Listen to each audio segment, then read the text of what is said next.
ডিসেম্বরের প্রথম সপ্তাহে সম্ভব আসতে পারে মালদার গাজলে মুখ্যমন্ত্রী মমতা বন্দ্যোপাধ্যায়। গাজল কলেজ মাঠ পরিদর্শন করলেন তৃণমূল জেলা সভাপতি আব্দুর রহিম বকশী। তাছাড়া উপস্থিত ছিলেন গাজলের পঞ্চায়েত সমিতির সভাপতি মোজাম্মেল হোসেন, গাজল ব্লক তৃণমূল কংগ্রেসের সভাপতি রাজকুমার সরকার, গাজল ব্লক তৃণমূল যুব সভাপতি সুরজিৎ সাহা, গাজল ব্লক তৃণমূল ট্রেড ইউনিয়ন কংগ্রেসের সভাপতি সিরাজুল ইসলাম, গাজল ব্লক মহিলা সভাপতি মিনু সাহা সহ অন্যান্য নেতা নেতৃবৃন্দ। এদিন সোমবার গাজল কলেজ মাঠ পরিদর্শন করেন। কোথায় হেলিপ্যাড হবে, কোথায় মঞ্চ হবে তা নিয়ে দীর্ঘক্ষণ ধরে গাজল কলেজ মাঠ পরিদর্শন করেন আব্দুর রহিম বকশী তৃণমূল নেতা নেতৃবৃন্দ। কেন আমরা গাজল কলেজ মাঠে আছি।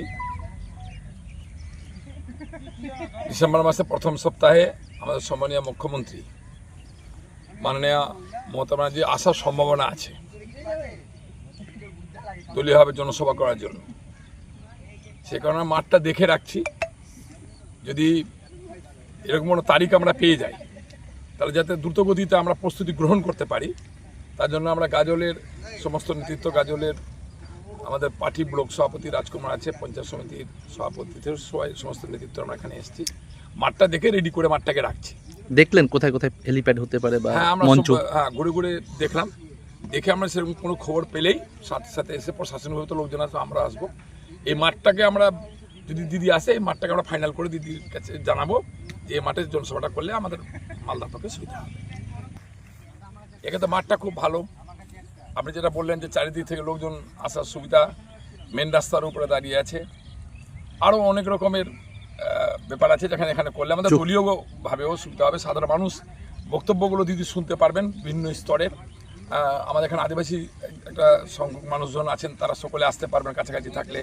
সংখ্যালঘু সম্প্রদায়ের মানুষরা, সাধারণ মানুষরা আছেন যারা এখানে সহজেই এখানে আসতে পারবেন। আর চারিদিকের একটা মূল জায়গা হচ্ছে এটা, যেখানে সব দিক থেকে লোকটা বেশি বেশি করে এখানে আসতে পারবে। এখানে অনেকবার আর দিদি এই মাঠটা খুব পছন্দ করেন, ভালোবাসেন। এই মাঠে লোকজনকে তিনি ভালোবাসেন, গাজল লোককেও অত্যন্ত খুবই ভালোবাসেন উনি, মালদার লোককেও ভালোবাসেন। সেই ক্ষেত্রে এই মাঠটা আমরা সুপারিশ করে পাঠাবো যে গাজলের প্রোগ্রামটা হলে ভালো হয়। যদি আমরা ডেট পাই দিদি, তো এই মাঠটা ওখানে পাঠানো। কি মনে হচ্ছে কবে কি ডেট পাওয়ার আশা? ডিসেম্বরের প্রথম সপ্তাহে হয়তো হতে পারে, এরকম একটা সম্ভাবনা দেখা দিয়েছে।